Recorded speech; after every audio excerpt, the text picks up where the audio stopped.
তার একটা ঘটনা কইলেই, আমি চতুর্থ শ্রেণীতে বা পঞ্চম শ্রেণীতে পড়ি, স্কুল ছুটি হওয়ার পরে বই ওখানে বাড়ির সামনে এক মহিলা এত খান্দা দিরা কইলাম মাই খেতে হয়েছে বলে সাপ বাড়িতে আইলে আমার কথা কইন জানি আমার গোটটা একেবারে শেষ হয়ে গেছে, পুড়ি হয়ে যান।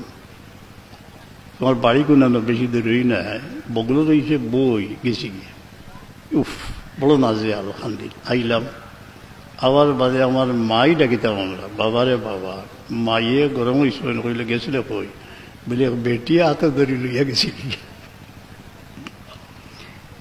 কিতে হইছে ঘটনা শুনিয়া তার চকুর বানি আইল, কই রায় তোমার বাবা আইবা, আই আসলে আমি কইম সুবহানাল্লাহ।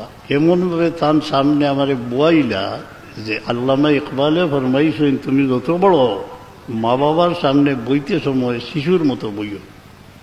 আমি হয়ে গেছি, আমারে খাওয়াইয়া বয়া হইলা কিলা দেখলা রায় সাপ তুল্লা তসরিফ আনার পরে আমারে ডাকিলাম, মা বাবা দুই সাইডে বইয়া আমারে মাঝখানে বইয়া কইলা কিতে হইছে বলে ওলা কইলা ঠিক আছে।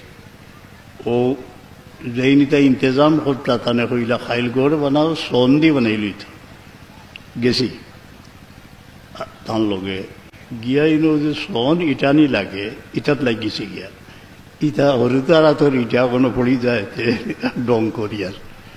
ও পয়লা ট্রেনিং, একটা পয়লা ট্রেনিং হইল আমার ইলেইনে।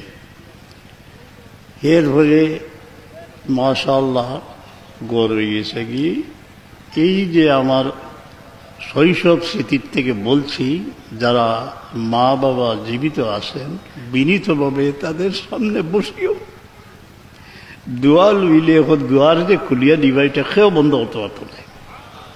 আমার মাইয়ে বাবা যে দুয়ার খুলিয়া দিছিলা, এখনো এই জন্মভূমির বুকে শত শত গ্রামে আমি বিচরণ করেছি, কত নদী নালা পার হয়েছি। পার কেন ওই যে মাইয়ার বাবা দোয়া করে গেছিলা, প্রজেক্ট চালু করে গেছিলা, এটা চলতে আছে।